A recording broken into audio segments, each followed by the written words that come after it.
ओम शांति।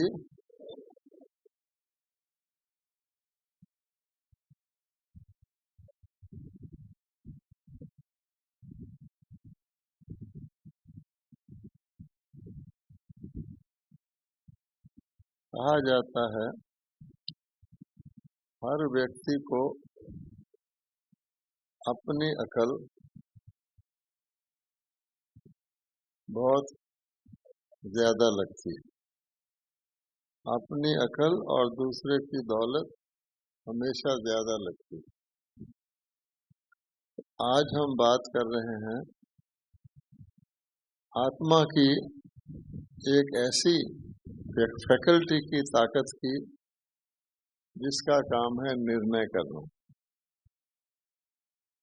और ये शक्ति जितने भी प्राणी हैं उनमें से केवल मनुष्य को मिली हुई है।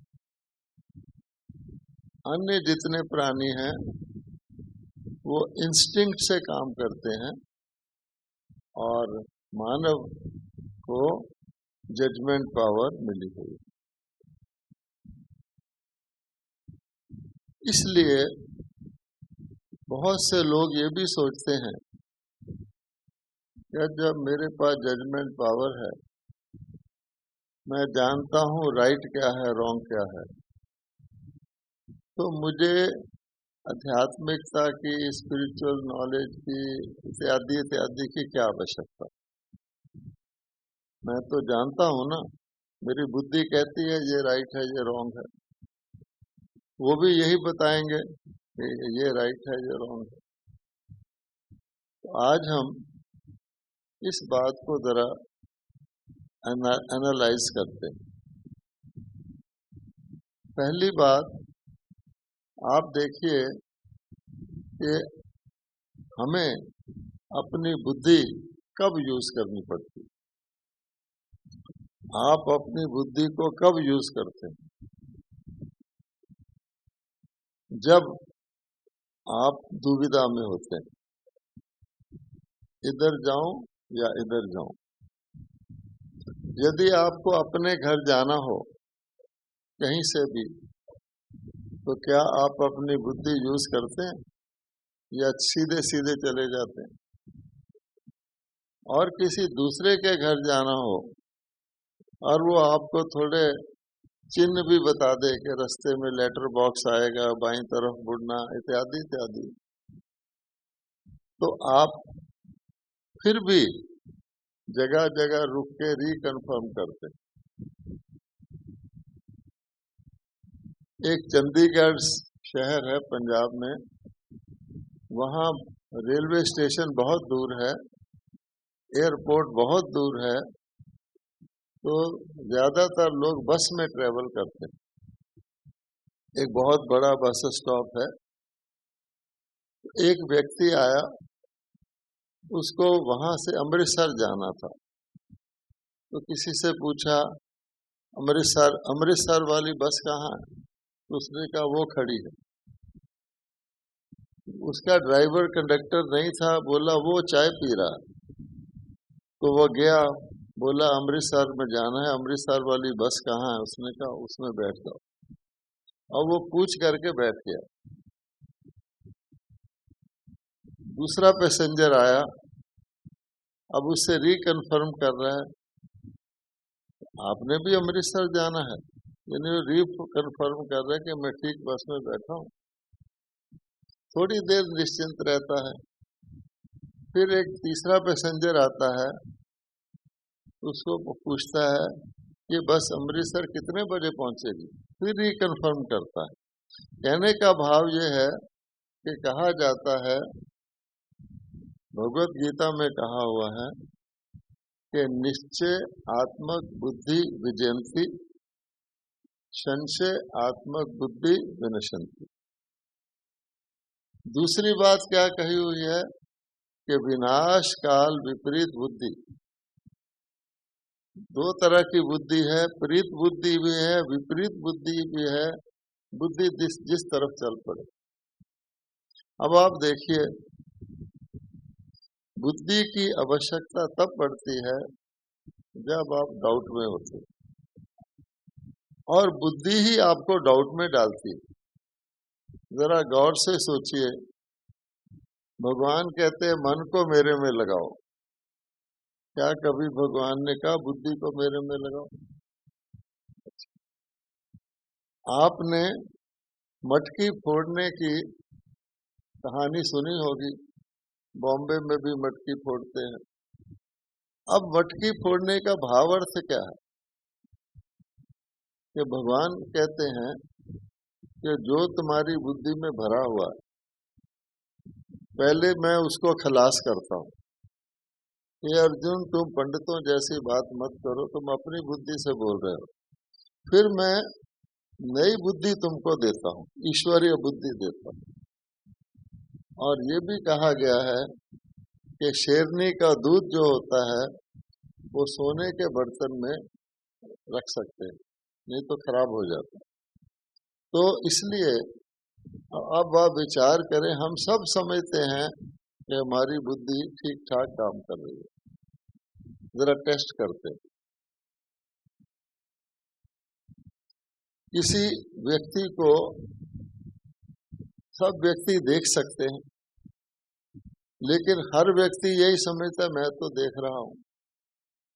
अगर किसी ऑप्टिशियन के पास जाए और वो उसको थोड़ा सा लेंस लगा के दिखाए कि तुम देख तो रहा है, क्या तुझे बेटर दिखता है? तो कहेगा हाँ बेटर दिखता है। फिर कई प्रकार के लेंस लगा के वो कहता, अगर ये चश्मा तुझे दे दिया जाए तो देखता है कि मेरी तो दुनिया ही बदल गई, मैं सब कुछ क्लियर दिखने लग गया। समझ रहा था मुझे दिखता है, पर कितना दिखता है वो तो दूसरे ने उसको बताया। अब आप देखिए बुद्धि का क्या हाल है। मान लीजिए कि कोई व्यक्ति मांसाहारी नहीं है, ठीक है। अब उसको किसी जगह जाना पड़ता है जहां कोई भी वेजिटेरियन होटल नहीं, उसका जॉब लग जाता है या कुछ भी है। अब वो क्या करेगा? अब वो जाकर के ऐसा टेबल ढूंढेगा जहां पर वो अकेला बैठा हो, कोई मांस खाने वाला ना हो, और कहेगा मुझे वेजिटेरियन खाना दे दो। ठीक है, उसकी बुद्धि कह रही है कि मांसाहार अच्छा नहीं है, परंतु मजबूरी है, मैं इधर बैठ के भोजन करता हूँ। अच्छा, अब किसी दिन सारे टेबल बिजी हैं और उसको किसी मांसाहारी के साथ बैठना पड़ता है। फिर क्या होगा? पहले पहले उसको रिपल्शन आएगा, फिर धीरे धीरे वो एडजस्ट कर जाएगा। अब उसका कोई फ्रेंड बन जाता है, वो मांसाहारी है लेकिन वो अपना भोजन करता है, वो अपना भोजन करता है। एक दिन वो बीमार हो जाता है तो उसका फ्रेंड कहता है, अरे भाई इसमें ताकत होती है, तू पी ले, उसका मांस का रसा पी ले। वो पीता है, पहले पहले तो उसको बड़ा अजीब लगता है, धीरे धीरे वो आदी हो जाता है। अच्छा, जितने मांसाहारी लोग हैं वो कटा हुआ पका हुआ मांस खाते हैं। अगर किसी को कहा जाए ये ले चाकू और ये ले जानवर और इसको काट के खा, तो नहीं खाएगा। लेकिन जो मांस काटने वाले हैं, जिनकी शॉप होती है, वो इस तरह काटते हैं जैसे गाजर काटती है। तो फर्स्ट टाइम हर व्यक्ति को जब वो नीचे जाता है रुकावट आती है, 2-3 टाइम्स वार्निंग के बाद वो आदी हो जाता है। अब मान लीजिए वो मांस काटने वाला बन गया। अच्छा, अब एक डाकू है, वो तो जानवर का मांस काटता है, डाकू जो होता है किसी जाके इंडिस्क्रिमिनेटली गोली चला देता, कोई भी मर जाए। लेकिन मान लीजिए कि क्राउड में डाकू का अंकल खड़ा है, तो कहेगा देखो भाई मेरे अंकल को बचाना, बाकी को भले मार दो। और आजकल लोग अंकल को भी मार देते हैं। इससे क्या पता लगता है कि हमारी बुद्धि धीरे धीरे गिव वे करती है। 2 बारी रोकती है, जब हम नीचे जाते हैं 2-3 बारी रोकती है, फिर वो समझती है रोकने का कोई फायदा नहीं। इसलिए आज हमारी बुद्धि किस लेवल की है समझते तो हम सब हैं कि बुद्धि है, वो कोई दूसरा चेक करेगा तब हमें मालूम पड़ेगा कि परफेक्ट इंटेलेक्ट क्या होता है। तब हम पुरुषार्थ करेंगे। हम तो समझ रहे हैं, हम ठीक चल रहे हैं। मोटे रूप से अगर हमारी बुद्धि राइट जजमेंट देती है तो हम दुखी क्यों हैं? तो अवश्य है कुछ में कोई डिफेक्ट है। अच्छा, एक बात और है कि बुद्धि इंडिपेंडेंट जजमेंट नहीं करती। बुद्धि की जजमेंट के पीछे एक बहुत बड़ा स्टॉक होता है। जैसे नल के अंदर हॉट वाटर आ रहा है, तो हॉट वाटर तो नल को डिलीवर कर रहा है, लेकिन कहीं दूसरी जगह हॉट वाटर है इसलिए वो हॉट आ रहा है। अगर डर्टी वाटर आ रहा है तो नल का कसूर नहीं है, पीछे किसी जगह टैंक में डर्टी वाटर है। तो बुद्धि की जजमेंट न्यूट्रल इम्पार्शियल नहीं होती। उदाहरण के तौर पे राजा दशरथ ने सुइसाइड कर लिया जबकि राम जी को वनवास हुआ, ठीक है। अच्छा, वनवास राम जी का हुआ, ठीक है, उन्होंने सुइसाइड क्यों किया? कि बुद्धि न्यूट्रल नहीं थी। कई लोग सुइसाइड करते हैं, मेरा बेटा जा रहा है तो इसलिए मोह आ गया। अगर किसी की बुद्धि अटैचमेंट से पीड़ित है, कनेक्टेड है, तो उसका जजमेंट ठीक नहीं होगा। कुंभकर्ण को पता था, सब कह रहे थे कि लंका जलने वाली है, जाग जा। वो सोया रहा। क्यों सोया रहा? उसकी बुद्धि में भी कोई नॉलेज होगा कि लंका अभी नहीं जलेगी। आज जैसे सब देख रहे हैं कितने भयानक न्यूक्लियर बॉम्ब बने हैं, लड़ाई की संभावना है। शास्त्र में लिखा हुआ है अभी कलयुग को 40,000 वर्ष और चलना है। अच्छा, जो व्यक्ति पक्का शास्त्र को मानने वाला है, तो ब्रह्मा जी भी उतरे मैं शास्त्र की मानूंगा, वो तो सोया रहेगा। इस प्रकार से आप देखेंगे ईगो के कारण, जैसे आजकल एक बहुत भयंकर लड़ाई हो रही है, आप सब जानते हैं, यूक्रेन की। अब दोनों पार्टीज यानी समझते भी हैं कि हम क्या कर रहे हैं, लेकिन उनका ईगो जो है वो ऐसा है कि सब तबाह हो जाएंगे लेकिन हम। इन शॉर्ट, ब्रह्मा कुमारीज में हम लोग इसी बात के ऊपर जानते हैं कि go to the root of the problem. कोई भी व्यक्ति का कोई भी एक्शन, अगर जो 5 विकार हैं आपको बताया जाता होगा, और हम लोग तो भारतवासी हैं, रोज प्रेयर करते हैं, विषय विकार मिटाओ पाप हरो देवा, मैं मूर्ख खल कामी, हम अपनी बीमारी जानते हैं। कोई भी एक्शन जो या काम के वश या क्रोध के वश या लोभ के वश या अभिमान के वश किया होगा, वो हानिकारक होगा। और जिसकी बुद्धि इन चीजों से पीड़ित होगी उसकी जजमेंट गलत चली जाएगी। आप देखते हैं कोई व्यक्ति शराब पी लेता है, अब उसकी बुद्धि मारी जाती है, तो शराब पीकर वो कितने गलत काम करता है। कई अपनी बेटी को भी सॉल्ट कर देते हैं शराब पीकर। तो क्या मतलब हुआ? पीछे उसकी काम वृत्ति है। आजकल जिससे भी खतरनाक काम करवाना हो उसको शराब पिला देते हैं। किसी ने, आपको पता है, पहला न्यूक्लियर बॉम्ब फेंका गया था, उसको भी शराब पिलाई गई थी। मतलब बुद्धि को डिस्टर्ब कर दिया, वो तो अलग बात है। लेकिन हर व्यक्ति जो इस नशे में है, किसी को काम का नशा है, किसी को किसी चीज का अभिमान है तो क्रोध में आ जाता है जल्दी से। अब जानते हैं गीता में लिखा हुआ है, क्रोध से बुद्धि का नाश होता है, जिससे सर्वनाश हो जाता है। कामना पूरी होने पर, ना होने पर क्रोध पैदा होता है। उसके बाद लोभ आ गया। अब लोभ की मैं आपसे बात करता हूँ। मान लीजिए आप सब बड़े बड़े बिजनेसमैन, इंडस्ट्रियलिस्ट हैं, आप यहाँ आए हैं, भगवान आपसे बहुत खुश हो गया। अब भगवान कहता है कि ये तो बड़े पुण्य की जगह आ गए हैं, तो इनको कुछ रिवार्ड देना चाहिए। तो भगवान कहता है कि भाई जितने यहाँ इंडस्ट्रियलिस्ट बैठे हैं उनकी सारी वेल्थ को डबल कर दिया जाए, ठीक है, without any condition, without any strings attached. अब आप सबको कि इतना पुण्य के स्थान पर आए हैं तो डबल कर दिया जाए। मान लीजिए एक फरिश्ता आपको आके कहता है कि देखिए भगवान बहुत खुश हैं, आपकी वेल्थ को डबल कर दिया जाएगा। आप में से कौन कौन है जो इसको डिक्लाइन करेंगे? चलो ये नहीं कहता, कौन कौन है जो इसको एक्सेप्ट करेंगे कि भगवान आपकी वेल्थ को डबल कर दे, आप मानने को तैयार हैं? सोचकर बताइए, ऐसी कोई बात नहीं है, ये तो खेल कर रहे हैं हम। आपकी वेल्थ को डबल कर दिया जाए, आप तैयार हैं कि नहीं है?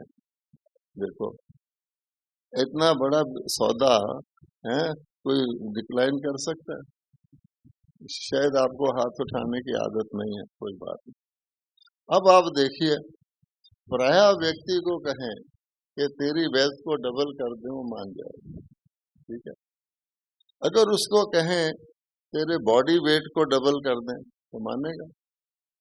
अब आप बताइए कौन कहेगा कि मेरे बॉडी वेट को डबल कर दो? जो कहेंगे नहीं करो वो हाथ उठाइए। थोड़ा सा तो करिए, आप बॉडी कॉन्शियस मत बने। ठीक है, ठीक है, थैंक यू। अब ये बताइए कि दोनों हानिकारक है। बॉडी वेट को आज लोग बॉडी कॉन्शियस हो गए, समझ रहे हैं, ये नहीं समझते कि extra wealth is also a weight. आप लोग तो जानते हैं, उसको पहले कमाना, फिर उसको छुपाना, फिर टैक्स वालों से छुपाना, क्या कुछ करना पड़ता है। और कुदरत, इसका मतलब क्या निकला कि हमारी बुद्धि जिस तरफ इंक्लाइंड है उसको आसानी से विदाउट चेकिंग एक्सेप्ट कर लेते हैं, और जहां हम बड़े कॉन्शियस हैं तो वहां एक्सेप्ट नहीं करते। सब लोग जानते हैं कि शरीर को कितने की रिक्वायरमेंट होती है। शरीर को कोई किसी बात से ओवर फीड कर दे तो उसको निकालने के लिए बॉडी को एक्स्ट्रा मेहनत करना पड़ता है, और थोड़े थोड़े रेशो में फॉस्फोरस है, पोटेशियम है, थोड़ा थोड़ा चाहिए होता है। अच्छा, लेकिन मनुष्य क्या सोचता है? हम सब जानते हैं कि एक बारी व्यक्ति की नॉर्मल ग्रोथ हो जाए उसके बाद वो 1 मिलीमीटर भी बढ़ नहीं सकता। लेकिन हम क्या सोचते हैं? बहुत सारा खाना खाएंगे तो हम हेल्दी हो जाएंगे, फिर हेल्दी फूड इत्यादि इत्यादि बहुत कुछ है। आप सोचिए, ये धोखा हमको कौन दे रहा है? ये धोखा हमको हमारी बॉडी दे रही है कि मैं तुमको चला रही हूँ, मैं जीवित हूँ, तुम मुझे मेरा ध्यान रखोगे तो मैं ही तुम्हारी लाइफ हूँ। अब ब्रह्मा कुमारी में क्या सिखाया जाता है? ये बॉडी ऐसी इन्वेस्टमेंट है, मोस्ट रिस्की इन्वेस्टमेंट है, पता नहीं कब धोखा दे जाए। कोई बिजनेसमैन ऐसी जगह मेहनत करेगा जहाँ पता ही नहीं, तो ये तो धोखेबाज है। और आपको कह रही है मैं ही तुम्हें लाइफ देता हूँ। लाइफ तो आत्मा बॉडी को देती है, तो आपको आत्मा को पावरफुल बनाना चाहिए, शरीर को। इस प्रकार से आप देखेंगे हम पावर ऑफ जजमेंट की बात तो करते हैं, लेकिन power of judgement for what? अब मान लीजिए आज 2 देश हैं न्यूक्लियर पावर का, ये तो ताजा है। अब दोनों जज करते रहते हैं कि हम बॉम्ब कब चलाएं। पहले तो होता था ना चलाएं, अब वो सोचते हैं मैं जरा सा पहले चला दूं तो सफलता हो जाएगी, नहीं तो फर्स्ट जिसने कर दिया मिनटों का मामला। अगर मान लो कोई भी किसी भी ऑप्शन से अपने जजमेंट एक्सरसाइज करता है, रिजल्ट क्या है? रिजल्ट तो विनाशी है ना। आपने किसी चीज की जजमेंट कर भी ली, लेकिन रिजल्ट क्या है? इसलिए हमको ये देखना है कि हमारी पावर ऑफ जजमेंट यूज होनी चाहिए या नहीं होनी चाहिए। आप देखिए, एक थानेदार है, वो उसके यहाँ पिस्टल रहता है, ठीक है। वो थानेदार पावरफुल है जो कभी पिस्टल ना चलाए, या वो पावरफुल है जरा सी बात में पिस्टल चला दे? है जी, है ना। जिसके यहाँ है पिस्टल, लेकिन जिंदगी में उसको खोलने की आवश्यकता ना पड़े, दुनिया समझ जाए कि थानेदार है और उसकी प्रॉपर उसका कहना मान ले, या वो जो जरा सी बात हुई पिस्टल। अब आपके पास भी बुद्धि रूपी शक्ति है। अब वो व्यक्ति बुद्धि की ताकत वाला है जो कभी बुद्धि को यूज ना करे, या वो है जो बुद्धि को जरा जरा बात पर यूज करे? क्या ख्याल है? अब आप चुप हो गए। अच्छा, देखिए, पहले भी आप चुप हो गए थे। अब आप देखिए कि मोस्ट पावरफुल वो होता है जिसको अपनी पावर को यूज ना करना पड़े। अमेरिका मान लो श्रीलंका पर अटैक कर दे, तो श्रीलंका उसके सामने युद्ध करेगा या सरेंडर करेगा? इट मीन्स उसकी पावर को देखते हुए वो सोचेगा कि मैंने मरना है, सरेंडर कर दो।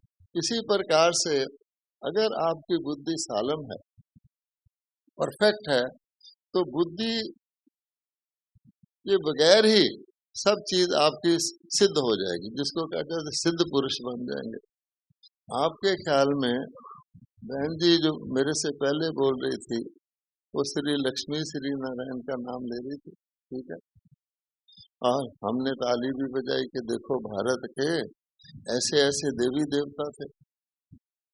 अगर आप देखें, श्री लक्ष्मी श्री नारायण दोनों सिंहासन पर बैठे हैं या सिर्फ श्री नारायण बैठे हैं? दोनों बैठे हैं। ये सतयुग की बात है। त्रेता में श्री राम और सीता दोनों सिंहासन पर बैठे हैं या सिर्फ श्री राम बैठे हैं? उनके पास कोई मिनिस्टर है? मिनिस्टर, वजीर है ही नहीं। अर्थात कि वो इतने पावरफुल हैं, उनके पास दो ताज दिखाए जाते हैं, एक क्राउन ऑफ माइट हाईनेस का, एक क्राउन ऑफ लाइट होलीनेस का। कि वो स्पिरिचुअली भी एम्पावर्ड हैं और वैसे भी मटेरियल वर्ल्ड में भी वो विश्व महाराजा हैं। तो दोनों बैठे हैं, जेंडर इक्वेलिटी है। उसके बाद वो क्या हैं, वो तो आप मंदिर में जाके देख सकते हैं कि कितने सजे सजाए होते हैं, टॉप टू बॉटम आभूषण होते हैं, मोस्ट बेस्ट ड्रेसेड होती हैं, उनकी रोज बदलते हैं। और उनको जो भोजन दिया जाता है वो बॉइल्ड वेजिटेबल आदि नहीं दिया जाता, 36 प्रकार का भोजन ऑफर किया जाता। कोई शक्ति होगी उनके समय में? ना कोई जुडिशरी होती है, ना कोई लॉ कोर्ट होता है, क्योंकि उनकी जजमेंट पावर भी होती है, उनके अंदर धार्मिक शक्ति भी होती है और उनके सबसे संसारिक शक्ति भी होती है। वो संसार का बेस्ट उपभोग करते हैं। ब्रह्मा कुमारी किसी को नहीं सिखाती कि पैसा खराब चीज है, क्योंकि लक्ष्मी तो गॉडेस ऑफ वेल्थ है। ब्रह्मा कुमारी किसी को नहीं सिखाती कि फैमिली लाइफ खराब चीज है। सारे देवी देवता युगल रूप में है। अब आप सोचिए फर्क क्या हो गया। उसके बाद जरा नीचे आ जाइए, जब व्यक्ति की स्पिरिचुअलिटी घट गई और वो सिर्फ संसारिक शक्ति वाला हो गया, तो 1 क्राउन के किंग हो गए, विक्रमाजीत अशोक वगैरह, और महारानी तो आउट हो गई। अच्छा, फिर आप देखिए कि इनकी राजगद्दी लक्ष्मी नारायण की फुल लाइफ और पीढ़ी, शायद आपको डिटेल ना पता हो, 8 डायनेस्टीज उनकी चलती हैं। श्री राम सीता की 12 चलती हैं। चलो जब बाद के राजा है वो भी लाइफ लॉन्ग होते हैं, उसका प्रिंस होता है, उसको भी वो गद्दी देते हैं, कुछ ड्यूरेबिलिटी तो है। अब जरा आज आ जाइए। आज एक व्यक्ति कितने वजीर रखता है आपको पता है कि कॉपी खोल के देखना पड़ता है कि प्राइम मिनिस्टर को मेरा कौन सा मिनिस्टर क्या पोर्टफोलियो रखा हुआ, टेन्योर कितना है, 5 साल। उसके बाद मंत्री, छोटे मंत्री, डिप्टी मंत्री, एडवाइजर। मैंने तो गवर्नमेंट में काम किया हुआ, पार्लियामेंट से क्वेश्चन आएगा और उसको हमारा एक क्लर्क उसका आंसर बनाएगा। अच्छा, फिर और देखिए ऑपोजिशन आपके सामने बैठा, यानी जिसने जो हार भी गया है वो भी आपके हर वक्त आप, तो ये कोई सत्ता है? कहाँ हमारी वो सत्ता थी, कहाँ ये सत्ता होगी? तो नीति होगी, सत्ता तो गई। हम आपके पास करोड़ों रुपए होंगे, ठीक है, आपके पास सब साधन है, फिर भी क्या आप उनको प्रॉपरली यूज कर पाते हैं? नहीं कर पाते। ड्राइवर रसगुल्ले की दुकान पे रोक के कहता है सर मैं जरा रसगुल्ले खाऊं, और बॉस अंदर बैठा है, वो सारी दुकान खरीद सकता है, लेकिन डॉक्टर ने क्या कहा हुआ है? अब ये मिजरेबल स्टेट नहीं है कि आपके पास है और आपको यूज नहीं कर सकते। इसी प्रकार से डिटेल में जाएंगे तो आज की बुद्धि होते हुए, हमारी सब कुछ होते हुए, हमारा क्लासिक स्टेटमेंट क्या है? मैं ये करना तो चाहता हूं लेकिन कर नहीं पाता, मैं ये नहीं करना चाहता था लेकिन हो गया। अब आपको बहन जी बहुत ज्ञान सुनाएंगी, सवेरे उठ करके मेडिटेशन करना, आप कहेंगे हम मजबूरी से शर्म के मारे एक दिन आ भी जाएंगे, लेकिन मैं करना तो चाहता हूँ। अच्छा, अच्छी बात है, पता है, तो हो नहीं पाती। अब ये इम्प्लीमेंटेशन पैरालिसिस है कि नहीं है? बुद्धि कैसी भी हो, हम क्लासिक एग्जाम्पल देखते हैं बिल्ली और कबूतर की। बिल्ली कबूतर पे झपटती है, कबूतर आंखें बंद कर ले। क्या कबूतर के पंख नहीं होते? अगर कबूतर बुद्धि को यूज करे और पंख लेकर छत पे चढ़ जाए तो बिल्ली चढ़ेगी, लेकिन 100% क्या होता है? पैरालिसिस हो जाता है। आप कार चला रहे हैं, आपको पता है सामने से आ रहा है, आपको पता है मैं ब्रेक लगाऊं तो ठीक हो सकता हूँ, स्टीयरिंग नहीं होता। इसलिए बेचारी बुद्धि, जिसको हम बुद्धि कहते हैं, उसके अंदर वो पावर कहाँ है? वो तो फालतू टाइम में जज करती रहेगी, जब मौका आएगा तो ऐसे रुक जाएगी जैसे कि बिल्कुल है ही नहीं। आप देख लीजिए, ऑल द टाइम थिंकिंग, लेकिन जब असली मौका आएगा जजमेंट का तो बुद्धि घबरा जाएगी। तो किस काम की वो बुद्धि? आपका पैसा हो, वक्त पे काम ना है तो किस काम का? This is the situation. इसलिए जब हम कहते हैं बड़ी कॉम्प्लेक्स सिचुएशन है, अगर बुद्धि जजमेंट भी कर लेगी तो क्या करेगी? मान लीजिए फ्लड आ गया बॉम्बे में, अच्छा वो तो आना ही है, लेकिन अभी तो आप सोचते हैं कि नहीं आएगा।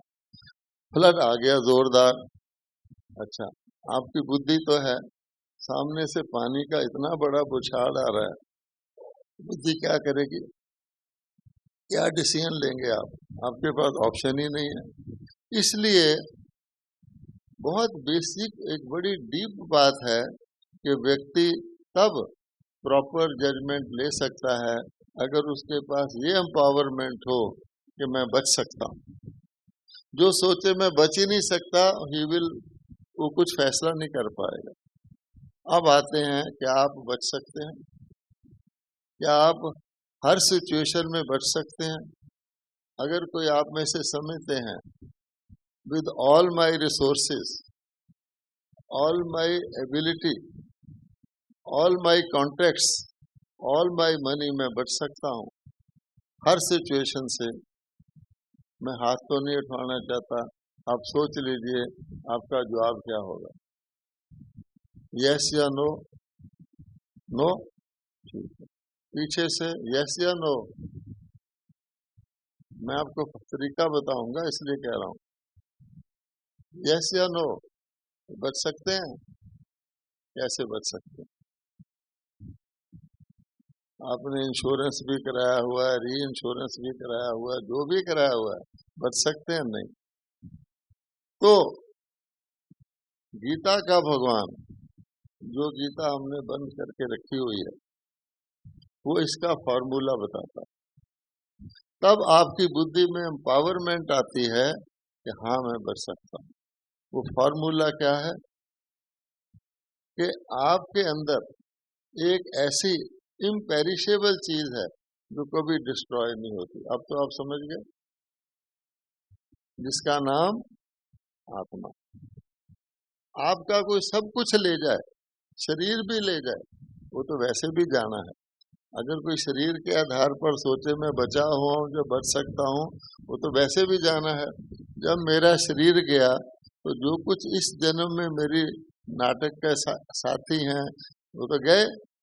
इसलिए लोग कह देते हैं आप मरे जग पर लय। अच्छा नहीं, भगवान कहते हैं एक बनियन ट्री है, पीपल का पेड़ है, बहुत बढ़ जाता है, फल फूल खूब फैल जाता है, सूख जाता है, मर जाता है, तो क्या वो मर गया? उसका एक छोटा सा बीज होता है, उस बीज से वो पेड़ दोबारा उग सकता है। हम भी ऐसे तो हमने शरीर छोड़ना ही है, तो वैसे भी इंसान को समझना चाहिए सब मौत से डरते। किसी को कहे पीछे पिस्टल रख दो, जान चाहिए, तो क्या कहेगा? सब कुछ ले लो, मेरी जान छोड़ दो। लेकिन वो छोड़ भी देगा तो मुझे ही शरीर छोड़ जाएगा, फिर क्या करूंगा? इसलिए ये नॉलेज बड़ी इंपॉर्टेंट है।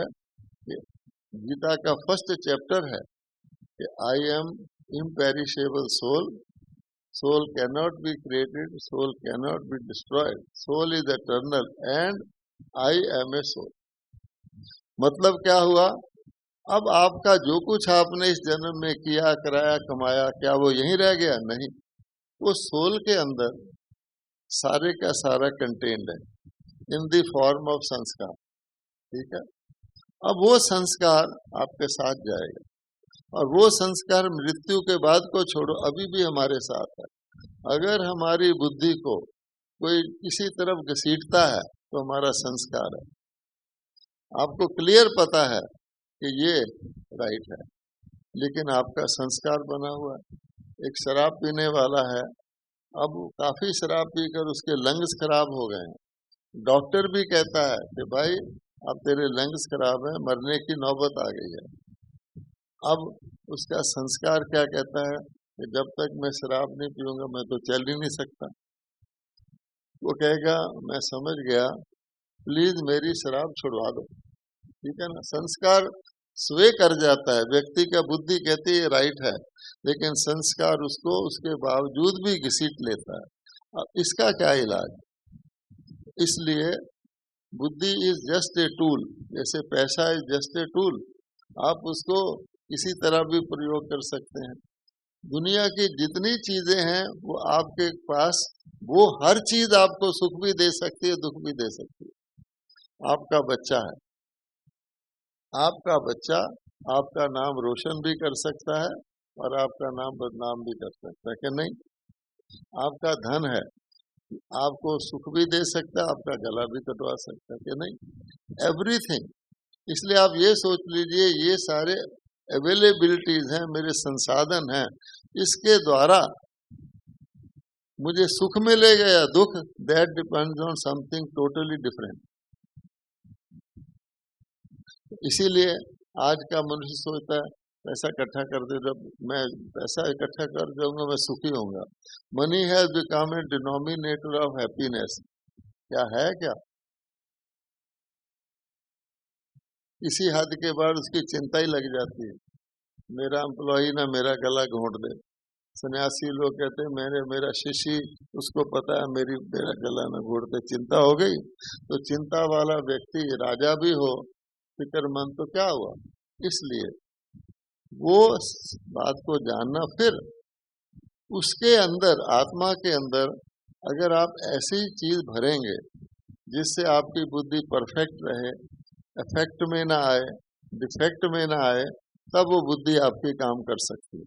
जजमेंट तो हर एक के पास है, लेकिन क्या आज के समझदार साइंटिस्ट के पास जजमेंट नहीं है? बना क्या रहे हैं? लड्डू बना रहे हैं क्या?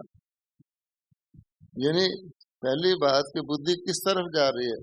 अपना तो विनाश करना है। पहले तो लड़ाई भी नगर से बाहर होती थी, फौजें लड़ती थी, अब तो सीधा ही सिविलियन के ऊपर बम ठोक रहे हैं। तो हम क्या सोच रहे हैं? इसलिए भगवान कहता है स्पिरिचुअलिटी मीन्स एटर्निटी। आपका जो इटर्नल बीइंग है, अच्छा इसको भी छोड़ दीजिए, जितने भी सुख दुख आनंद प्रेम शांति है वो कौन अनुभव करता है? शरीर करता है क्या? आत्मा निकल जाए तो आत्मा शरीर कोई अनुभूति करता है? आंखें देखती हैं या आत्मा देखती है? कान सुनते हैं या आत्मा सुनती है? तो टांग चलती है या आत्मा चलाती है? तो टोटल जब कंट्रोल ही आत्मा के पास है और उसके मैनिफेस्टेशन के अनुसार उसका जो रिएक्शन आता है वो भी आत्मा ही भोगती है शरीर के द्वारा। हम कहते हैं मेरे सिर में दर्द है, हम कभी कहते हैं मैं सिर में दर्द है, तो मेरा कुछ अंदर वाला है ना। इसलिए ये बेसिक नॉलेज हम उसको छोड़ देते हैं और बहुत सारा पैराफर्नेलिया क्रिएट कर देते हैं, फल कुछ भी नहीं मिलता। इसलिए बुद्धि की भी स्टेज होती है, शरीर की भी स्टेज होती है, नेचर की भी स्टेज होती है। ओरिजिनली एवरीथिंग इज न्यू, ये तो आप जानते हैं। कोई बिल्डर ओल्ड बिल्डिंग नहीं बना सकता, कोई कार मैन्युफैक्चरर ओल्ड कार नहीं बना सकता, कोई भी चीज ओल्ड नहीं बन सकती। Everything is created new, yes और नो। अब गॉड ने दुनिया क्रिएट की तो गॉड ने कैसी की होगी? न्यू क्रिएट की होगी ना। अगर कोई कार आज ऐसी खराब हालत में हो जाए जिसके हॉर्न के बजाय बाकी सब कुछ बजता हो, तो कार मैन्युफैक्चरर का दोष है क्या? नहीं। तो इसी प्रकार से वो नई चीज धीरे धीरे, ये भी फैक्ट है कि सदा नई नहीं रहेगी, थोड़ी पुरानी होगी होगी होगी, एक दिन आ जाएगा रिपेयर भी काम नहीं करेगी, you have to replace it. अच्छा, मकान की रिपेयर वगैरह वाइट वॉशिंग तो किराएदार करवा सकता है, लेकिन अगर मकान को नया बनाना हो तो किराएदार बनाएगा या ओनर बनाएगा? ओनर। तो अब किराएदार तो बहुत आ गए, कईयों ने कोशिश की हर प्रकार से, लेकिन वो तो पुरानी तो होनी है, पक्की बात है। आज में और कल में हम और आप एक दिन पुराने हो गए कि नहीं हो गए? पता लगता है। हम तो अपना बर्थडे मनाते हैं फूक मार के कि इतने गए। अच्छा, कभी सोचा कि ये क्या कर रहे हैं हम? अच्छा, तो लेकिन इतनी स्लो स्पीड से होता है, आप कहेंगे ये हॉल तो वही है जो कल था, पुराना तो हो गया। ओवर ए पीरियड पता लगता है ये पुराना हो गया। क्या कोई भी व्यक्ति बूढ़ा होने से बच सकता है? कितना भी डॉक्टर भी हो? नहीं। हाँ, अगर नॉर्मल ठीक तरह की जिंदगी जिएगा तो मैच्योर एज पे बूढ़ा होगा, और अगर गड़बड़ करेगा तो प्री मैच्योर हो जाएगा। अच्छा, बूढ़ा तो होगा। अब बूढ़ा हो गया तो उसके बाद क्या होगा? उसको मरना है, या बच्चा बन सकता है? वो एक बूढ़ा व्यक्ति बच्चा बन सकता है? एक पुरानी चीज नई हो सकती है? तो सारी दुनिया क्या कोशिश कर रही है? इस प्राणी को नई कर ले। यानी बेसिक लॉ है कि आप प्राणी को नई नहीं कर सकते। You have to look ahead. भगवान ने हमें आंखें बाहर की तरफ दी हैं। Time always moves forward, time कभी पीछे नहीं जाता। हम सब बच्चे बन सकते हैं, लेकिन कैसे? आगे के।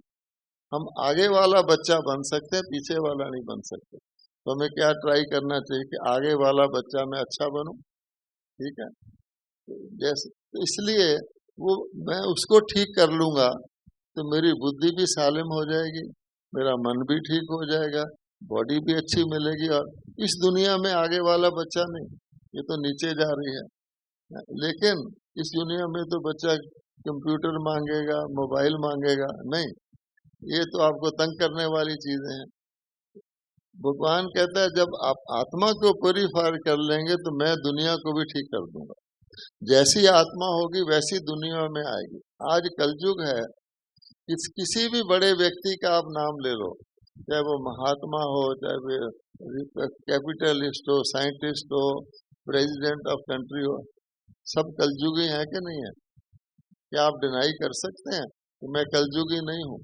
कलयुग में हर एक को प्रॉब्लम सहन करनी पड़ेगी, क्योंकि कलयुग का प्रभाव है। तो हमको ये भी देखना है कि दुनिया के अंदर एक ऐसा गोल्डन पीरियड आता है जब सतयुग आने का टाइम होता है। वो मोस्ट एप्रोप्रिएट टाइम है जहां आपको एक ऐसा बिजनेस मिलेगा जिसकी आप गिनती नहीं कर सकते। भगवान को याद करो, एक के साथ परमात्मा को याद करो, एक बिंदी लग जाएगी। परमात्मा परमात्मा कहते जाओ, बिंदी लगती जाएगी, अनकाउंटेबल वेल्थ आपके पास हो जाएगी। आप बताइए, इतना बड़ा तो कोई बैंकर भी नहीं कर सकता, कोई नहीं कर सकता। क्यों?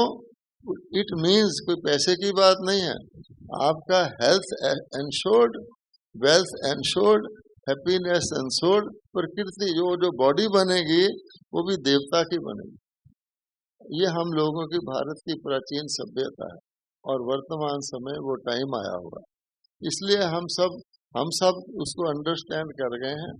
और जितने ब्रह्मा कुमार कुमारी हैं आप देखेंगे, थोड़ा देखा भी होगा आपने कि बॉडीली रिलेशंस नहीं है आपस में, लेकिन और एक जैसा जॉब भी किसी का नहीं है। कोई खाना खिला रहा है, कोई गार्डनिंग कर रहा है, कोई ड्राइविंग कर रहा है, कोई छोटी उम्र का है, कोई बड़ी उम्र का है, कोई पढ़ा लिखा है, कोई अनपढ़ा है, but you will find something unique in them. और वो क्या है कि परिवार की तरह रहते हैं और इतना स्नेह है। आप ब्रह्मा कुमारी के दुनिया के किसी सेंटर में चले जाओ, आपको वही मिलेगा, एक ही शिक्षा मिलती है। और it is tested in the laboratory of life कि ब्रह्मा कुमारी ने ना के सिर्फ इंडिया बल्कि सब दुनिया के कोने कोने में ये कैंप खोले हुए। आपको सोचना चाहिए हम कहाँ आए हैं। ये अगर कर सकते हैं, घर के 4 आदमी इकट्ठे नहीं रह सकते, सब कुछ होते हुए भी हम अशांत रहते, इनको क्या प्राप्ति होगी? इनका फॉर्मूला क्या है वो आपके ले जाएंगे तो आपके काम आएगा। इनका फार्मूला क्या है? तो हमारा फार्मूला सिंपल है। कॉमन फैक्टर जो व्यक्तियों मनुष्यों को यूनाइट कर सकता है वो क्या है? डिवाइड करने के फैक्टर तो हम बहुत जानते हैं, ये महाराष्ट्र है, ये फलाना है, ये है, ये वो है। यूनिफाइंग फैक्टर एक ही है, क्या है? लव। लव भी किसमें? आत्मा में। तो यूनिफाइंग फैक्टर है कि आप आत्मा हो। और कोई भी चीज आप ड्यूरेबल रखनी चाहो, मान लो आप खुशी चाहते हैं, आप खुशी को रखोगे कहाँ? क्या बॉडी में रखोगे? बॉडी तो पेरिशेबल है। तो खुशी रखने का कंटेनर कौन सा है? आत्मा है। अच्छा, मैं भी आत्मा, आप भी अपना, आप भी आत्मा, तो स्पिरिचुअल लव हो जाएगा तो सारे भाई भाई हो गए कि नहीं हो गए? और लोग तो सिर्फ कहते हैं वर्ल्ड ब्रदरहुड, भ्रातृत्व, विश्व बंधु, तो यहाँ तो करके दिखाया। क्यों? कि फादरहुड ऑफ गॉड है, वो सुप्रीम सोल है, हम सोल हैं। स्पिरिचुअल लव एटर्नल है, बाकी सारे लव स्वार्थ के हैं। आपके साथ जो भी व्यक्ति आप समझते हैं, अगर आप टेस्ट करके देखेंगे, एक मौके पे आके आपको वो छोड़ देगा। हम बीमार हो जाएं, हमारे रिलेटिव हमको बेस्ट हॉस्पिटल में दाखिल कराएंगे, डॉक्टर को एक्स्ट्रा पैसा दे देंगे, और तो कुछ नहीं, भुगतना तो मैंने ही है। इसलिए व्यक्ति को ये देखना चाहिए कि मैं इंडिविजुअल होकर, और सबसे बड़ा हमारा प्रॉब्लम है अटैचमेंट का। जो ही आपने मैं कहा, आप फंसे। एक डॉक्टर अपने बेटे का ऑपरेशन नहीं कर सकता, दूसरे को कहता कर, हर एक का कर, क्योंकि बीच में अटैचमेंट आ गई।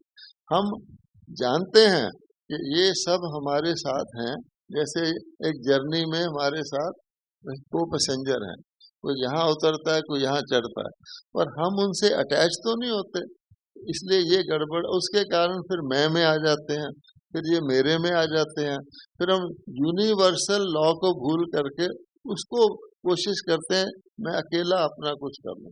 It causes the problem. अब साधन इकट्ठे रहे कर लेंगे, भोग उपभोग नहीं करते हैं। इसलिए भगवान कहता है इट इज हाई टाइम, हम भारतवासी हैं, हमारे पास भगवान ने वो शक्ति दी थी जिससे भारत का नाम ऊंचा है, और आज क्या है, जैसे दुनिया वैसे हम हैं। तो मैं आपको एक फार्मूला बताता हूँ, अगर आप उस फार्मूले को अडॉप्ट करेंगे तो आपको कम से कम खुशी हर वक्त रहेगी, फ्री में खुशी मिल रही है, कोई लेने को तैयार है, परमानेंट खुशी, बिल्कुल। हाँ, अब तो काफी आप उड़ गए, बहुत अच्छा, ठीक। क्योंकि खुशी भी एक बड़ी वैल्यूएबल चीज है, इसको आसानी से नहीं छोड़ना चाहिए। कहते हैं एक बार नारद जी भगवान के पास गए और उन्होंने कहा भगवान मैं एक छोटी सी रिक्वेस्ट करने आया। भगवान तो मुस्कुराए, नारद जी का सबको पता है, फिर वो नारायण नारायण बोलते नहीं थे, बोलते थे करते नहीं।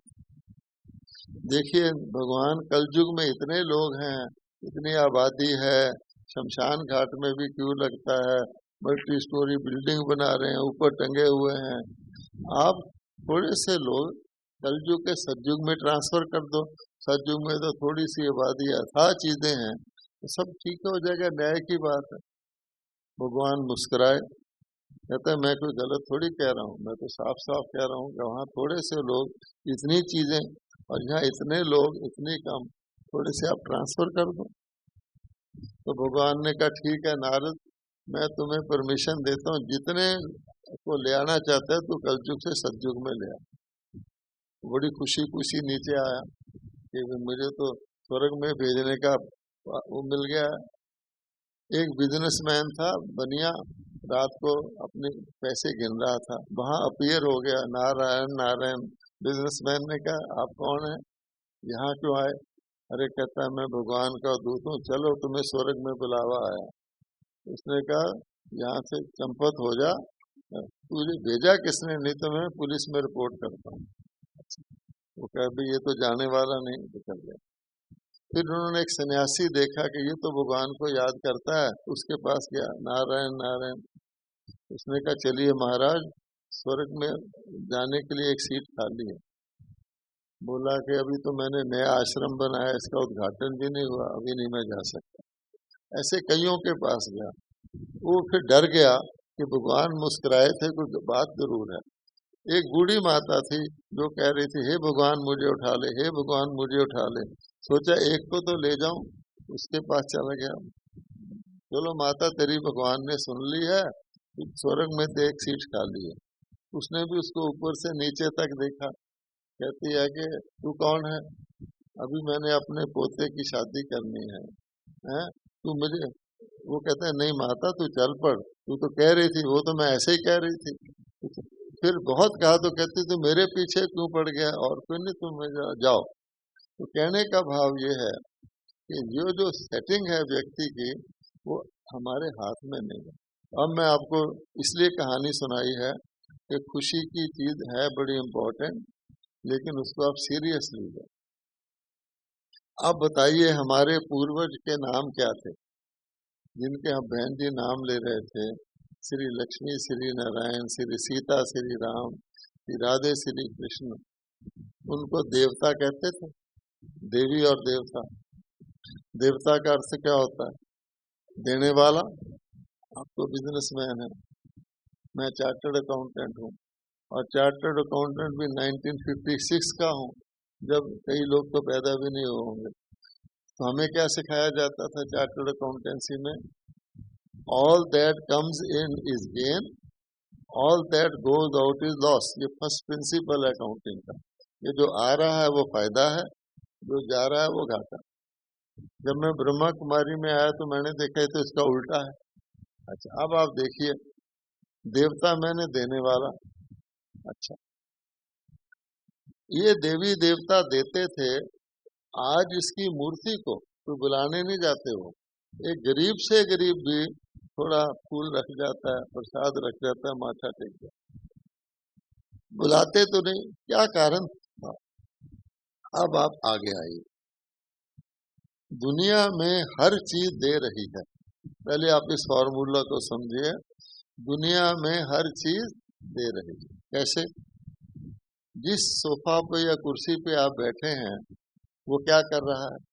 वो आपको बैठने का कंफर्ट दे रहा है, खुद को तो नहीं दे रहा। अगर कुर्सियों का गोडाउन है तो कुर्सी बाय इटसेल्फ है नो यूटिलिटी। आप बैठते हैं तो वैल्यू पर देती है ना। अच्छा, ये पंखा चल रहा है या एसी चल रहा है, ये क्या कर रहा है? ये आपको हवा और ठंडा दे रहा है, ठीक है, खुद को तो नहीं दे रहा है। और आप एसी पंखा क्यों लगाते हैं? क्योंकि आपको देता है। ये बल्ब है, ये रोशनी दे रहा है, खुद को तो नहीं दे रहा, आपको दे रहा है। आप बल्ब क्यों खरीदते हैं? क्योंकि ये देता है। ये मेरी आवाज को मैग्नीफाई कर रहा है, खुद की को तो नहीं कर रहा। ये क्यों लगाया हुआ है? कि हमने दूर तक बात करनी। आप एक भी चीज बता दें, यहाँ हॉल में ये घड़ी है, टाइम बता रही है, खुद को तो नहीं बता रही है। हमें टाइम की जरूरत है, हम घड़ी लगाते हैं। मकान है, मकान शेल्टर देता है, खुद को तो नहीं देता, हमको देता है, तो हम मकान बनवाते हैं। अगर किसी मकान में 80 इयर्स तक कोई ना रहे, उसको कौन सा बंगला कहते हैं? भूत बंगला। यानी it is meant for human living. अब जरा बाहर आ जाइए। सूर्य क्या कर रहा है? रोशनी देता है, गर्मी देता है। किसको?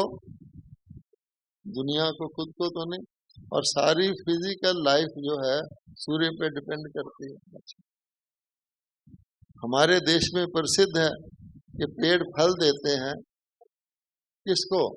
खुद दूसरे को। पेड़ अपना फल नहीं खाते, नदी अपना जल नहीं। हम मानते हैं ये बात। मतलब क्या हुआ? सारे देवता हैं, दे रहे हैं, दे रहे हैं। भगवान को तो कहते ही देने वाला।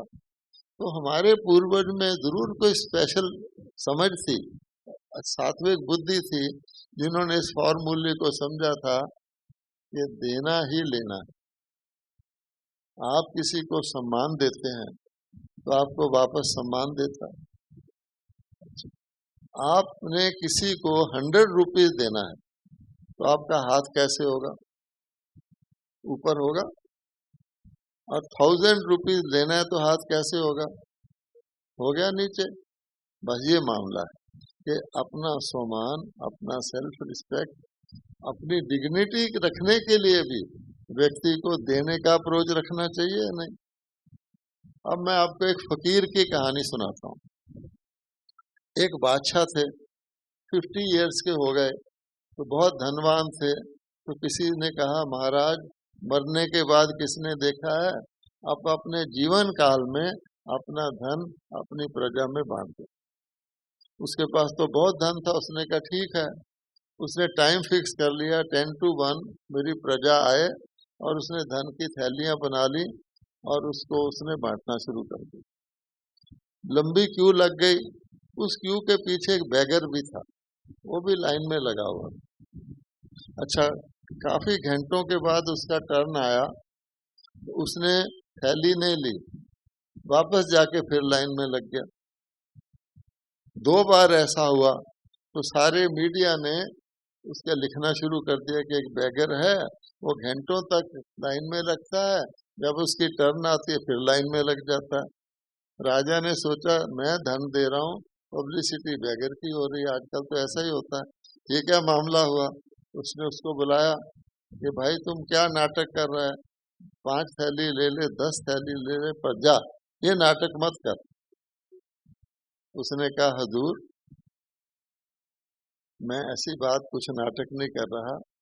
मैं लाइन में खड़ा देखता था कि जब आप थैली देते हैं आपको खुशी होती, जब आप थैली देते हैं आपको खुशी होती है, तो मैंने सोचा देने में खुशी है, तो मेरे पास तो कुछ है नहीं, मैं अपना टर्न दे देता हूँ, मुझे खुशी मिल जाती है। अब आपको ताली बजानी चाहिए। तो उसने भी एनालाइज करके यही समझा कि देने में खुशी है। और आज हम सब क्या समझते हैं, हमने रिवर्स कर दिया, लेने में खुशी है। जो natural law, physical law, moral law हर एक के विरुद्ध है, तो हम बन गए देवता। तो देवता तो बन गए, हालत क्या है, उन देवताओं के आगे जाके माथा टेकते। इसलिए कम से कम अगर आप ये फार्मूला बना लें तो आप सदा खुश रहेंगे। ये तो इजी है। यानी देना भी क्या है, अब इसमें गड़बड़ क्या होती है मैं आपको ये भी बता दूं। लिखा होता है ना दवाई के बाहर सर्टेन कॉशंस, कि मान लीजिए कोई व्यक्ति है, इसमें कंडीशन क्या है, आपको अनकंडीशनली देना है, ऐसे नहीं कि इसको देना है इसको नहीं देना।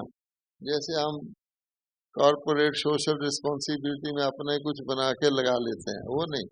वो कहते हैं कि अनकंडीशनली देना है। गॉड जो कुछ करता है अनकंडीशनली करता है। अगर गॉड लव करता है, अनकंडीशनल करता है, अर्थात गॉड किसी एक से भी घृणा नहीं करता। ठीक है, तो हमें अगर हमने कंडीशन लगा ली कि give it to everyone excepting my mother in law, तो नहीं चलेगा। कोई भी कंडीशन है, या ये आदमी तो मेरा शत्रु है, इससे मुझे घृणा है, इसको मैंने नहीं देना, फिर नहीं चलेगा। तो इसलिए आपने कभी देवताओं की मूर्ति देखी होगी, तो उनका एक हाथ ऐसे होता और एक ऐसे होता। अर्थात हमने दूसरों से ब्लेसिंग लेना है, उनका थैंक्स लेना है, उनका गुडविल लेना है, ये हमारा लक्ष्य होना चाहिए। और ये नहीं इसको देना है इसको नहीं देना। देना है तो हम, देवता तो देता ही है।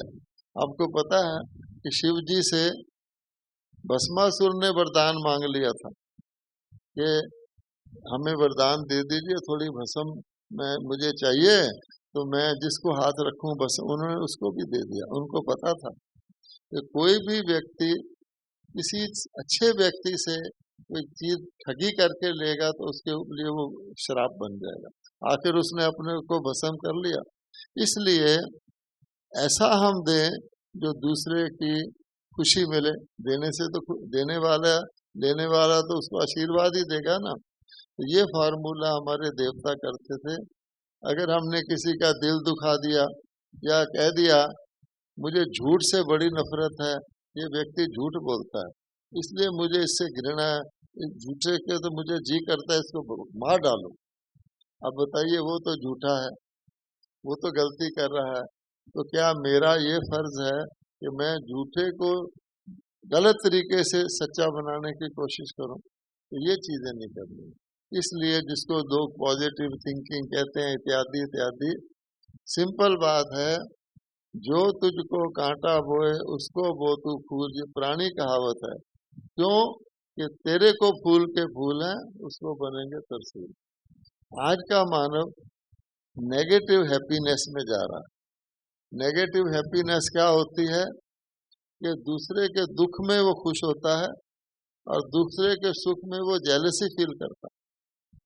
पड़ोसी के घर में नई बहुत महंगी कार आ जाए तो खाना खाते खाते भी सोचते हैं सब, और भूल जाएंगे मैं क्या खा रहा हूँ, ये कार कहाँ से ले आया, इतनी बढ़िया कार कहाँ से ले आया है?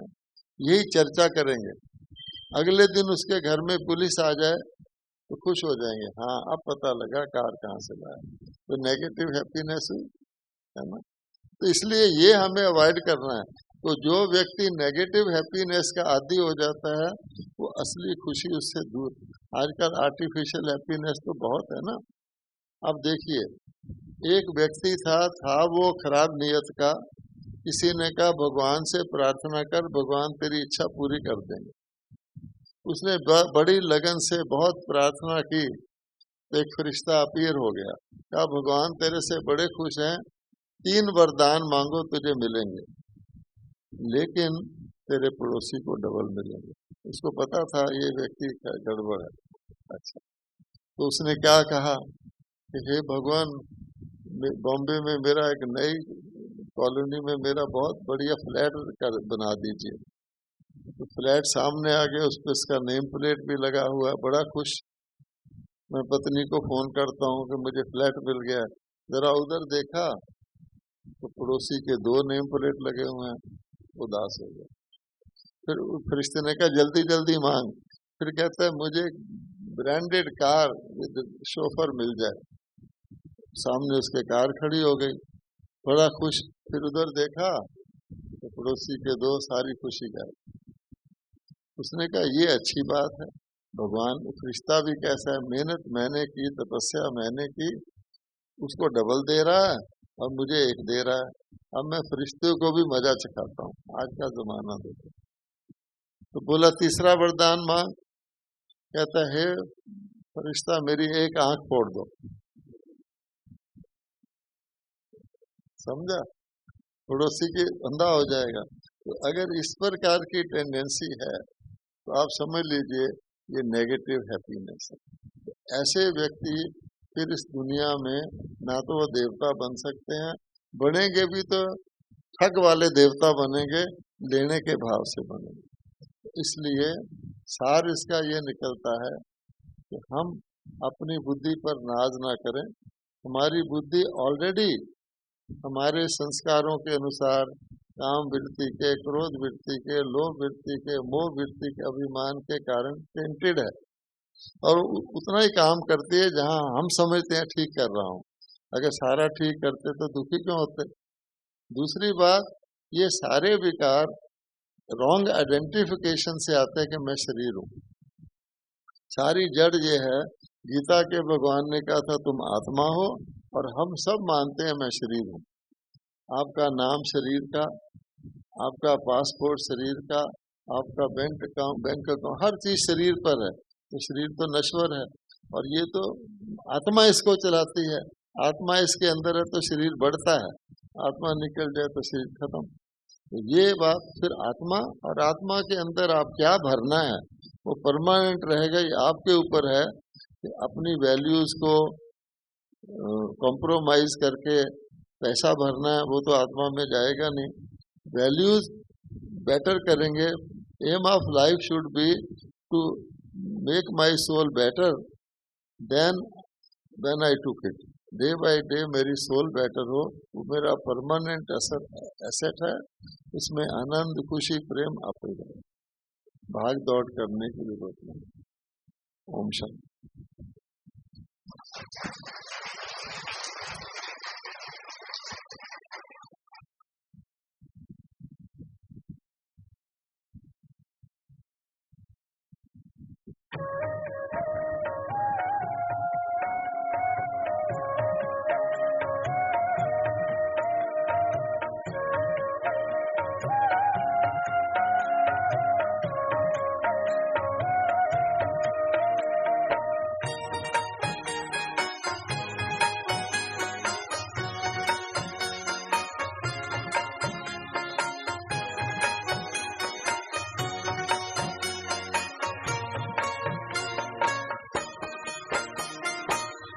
जीवन की नैया कर दे प्रभु के हवाले, प्रभु के हवाले।